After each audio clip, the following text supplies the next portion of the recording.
বন্ধুরা আজকে আমি বানাচ্ছি চিকেন স্টু, যার জন্য বিনস, গাজর, আলু কেটে নিয়েছি।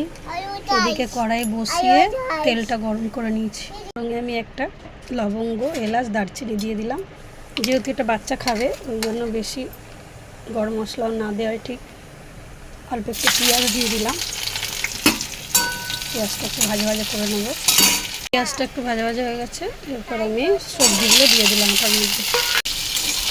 সবজিটা দিয়ে ভালো করে একটু নেড়ে চেড়ে হালকা একটু ভাজবো, বেশি ভাজবো না। সামান্য আন্দাজ মতো নুন দিয়ে দিলাম, হলুদ দিয়ে দিলাম অল্প,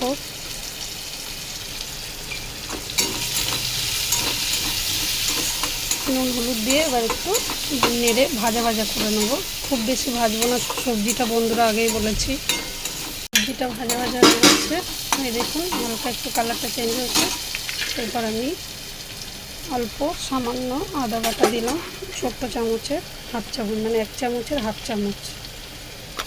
একটু জল দেবো, জল দিয়ে মশলাটা আমি কষিয়ে নেব। তো আমার মশলাটা কষা হয়ে গেছে, দেখুন আদা রসুনের গন্ধটা, কাঁচা গন্ধটা চলে গেছে। এরপর আমি যে নুন হলুদ মাখিয়ে রেখেছিলাম চিকেনটা ধুয়ে, ওটা আমি এটার মধ্যে দিয়ে দেবো। ভালো করে মশলার সঙ্গে চিকেনটাকে কষিয়ে নেব। যেহেতু বাচ্চারা খাবে ওই জন্যে এতে আর কোনো এক্সট্রা কোনো মশলা দেওয়া হবে না, দেবো না। সেই আদা রসুন বাটা আর এটা দিয়ে পাতলা ঝোল হবে। বাচ্চাদের স্বাস্থ্যর পক্ষে খুব ভালো। চিকেনটাও খেতে পারবে, সবজিটাও খাওয়ানো যাবে বাচ্চাদেরকে। যেহেতু ঝাল ছাড়া বাচ্চারা ভালোভাবেই ভাতটা খাবে।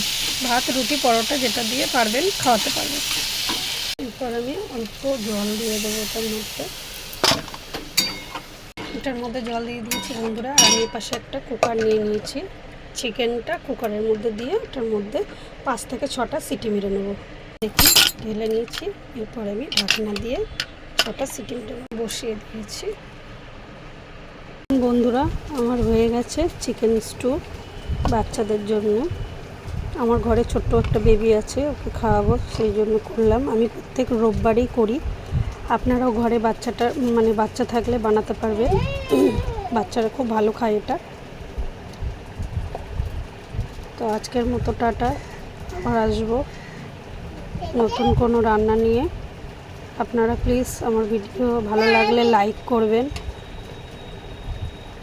টাটা বন্ধুরা, বাই, ভালো থাকবেন। আমার মেয়ে বলছে টাটা বাই বাই।